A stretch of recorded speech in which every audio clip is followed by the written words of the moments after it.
Un exemple, l'autoroute Bamako-Ségou, long de 300 km qui coûtait 175 milliards, alors que l'autoroute à péage de 33 km coûtait presque 300 milliards selon ses propres dires.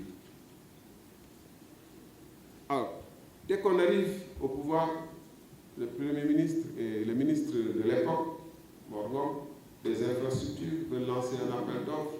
Le président s'y oppose sous des prétextes que j'explique dans le livre et dit qu'il faut que l'APIX négocie avec Eiffage dans les mêmes conditions quasiment. Et comment voulez-vous que APIX et Eiffage négocient un contrat qui montrerait que le premier contrat constitue une anomalie, une hérésie?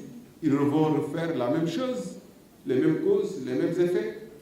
Et c'est en tout temps que j'arrive, ministre des Infrastructures, on me demande de piloter et de conduire un dossier qui révoltait notre conscience, Macky Sall et moi, quand on était dans l'opposition et sur lequel on a longuement disserté. Première chose, on m'envoie un décret signé déjà par le ministre de l'Économie et des Finances qui dit qu'il faut accepter le marché complémentaire de Eiffage. Je refuse de signer ce décret-là, de contresigner le rapport de présentation et j'envoie une lettre, je m'en explique. Puis après, le contrat proprement dit arrive. On me l'envoie, je le renvoie avec des lettres d'explication que je trouve que les coûts sont non seulement importants, mais ça c'est subsidiaire, mais surtout que les conditions dans lesquelles se sont déroulées les négociations ne m'agréaient pas. Alors cette petite parenthèse pour dire à tous ceux qui se répandent dans la presse, dans les réseaux sociaux, pour dire que Thierno Sall léegi lay wax, mais ba mu nekkee ci biir waxul. C'était en 2013. Je me fais convoquer par le premier ministre de l'époque, Abdoul Mbaye, qui me dit, le président dit que si tu ne signes pas, on va te virer. 2013, je l'ai dit dans le livre. Et Abdoul Mbaye me dit, le président dit que si vous ne signez pas, on va vous virer. Je lui dis, prêtez-moi une feuille, je vais faire, je vais démissionner. C'était en 2013. Abdoul Mbaye a quitté le gouvernement en 2013. Et Abdoul Mbaye l'a confirmé récemment au micro de Dakaractu. Dakaractu est quelque part. Vous pouvez aller chercher les archives après le livre. Et il a dit dans son livre Servir à la page 95, il fait allusion à cette rencontre qu'on a eue. Et c'est ce jour-là qu'il m'a dit, effectivement, que je vois qu'on peut faire de la politique avec des valeurs dans ce pays. Donc,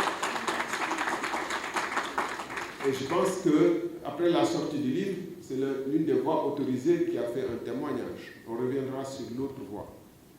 Je vais accélérer un peu Fond Roche. Il y avait plusieurs offres. Fi ngeen di xamee, mesdames, messieurs les journalistes, puisque je présume que les autres ne sont pas là.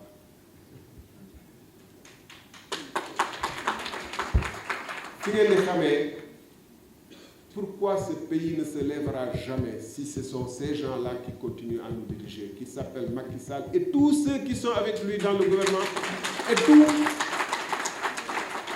tous ceux qui ont accepté de le rejoindre en pleine connaissance de cause de ce qui se passe dans ce pays. Fond Roche, on nous dit 15 000 lampadaires, 15 000. D'abord, quelle idée y a-t-il? Quelle idée y a-t-il, mesdames, messieurs les journalistes? L'argent public, ce n'est pas du ressort de l'État. Je ne vois pas pourquoi moi, je vais prendre des responsabilités qui ne sont pas les miennes. Et ensuite, 15 000 lampadaires, sur quelle base? Et le contrat, la manière dont vous voulez le passer n'est pas légale, puisqu'on ne peut pas utiliser la loi PPP. Qu'est-ce qu'on fait dans ces conditions? Est-ce qu'on n'essaie pas de dire, bon, les mairies n'ont qu'à prendre en charge l'éclairage, etc., etc. Non. Ils disent, puisque je leur dis que la loi PPP n'intègre pas le secteur de l'énergie, ils vont aller utiliser une autre loi, ou plutôt un autre décret, qui est le Code des marchés publics, dont l'article 81 dit que si quelqu'un apporte un financement, on peut lui faire un marché par entente directe, à condition que ce soit un minimum de 50 milliards pour éviter que etc. On fait passer les besoins de 15 000 lampadaires à 50 000 lampadaires pour pouvoir dépasser le seuil de 50 milliards prescrit par l'article 81 du Code des marchés.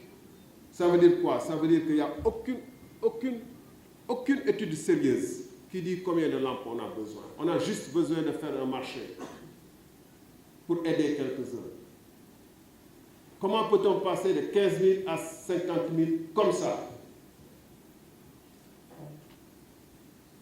Et donc on est passé de 15 000 à 150 000, ce qui fait cher un lampadaire, puisque le lampadaire revient à 1 140 000.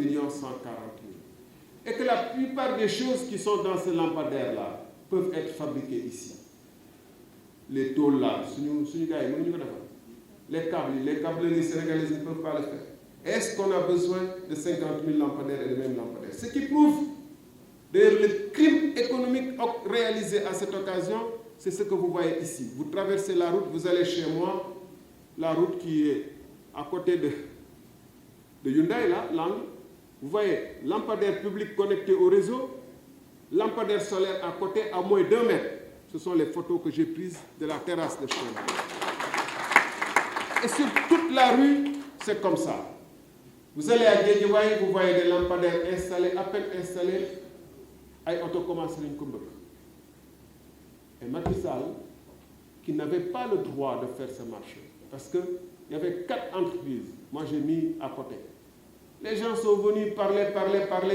Ceux qui disent que Thierno Sall ne disait pas non quand il était là-dedans, c'est les mêmes qui ont écrit. Je vois un journal qui écrivait « Oui, Thierno Sall m'a bloqué un lampadaire solaire » et quand Macron est passé et qu'on a signé le contrat à Font-Roche.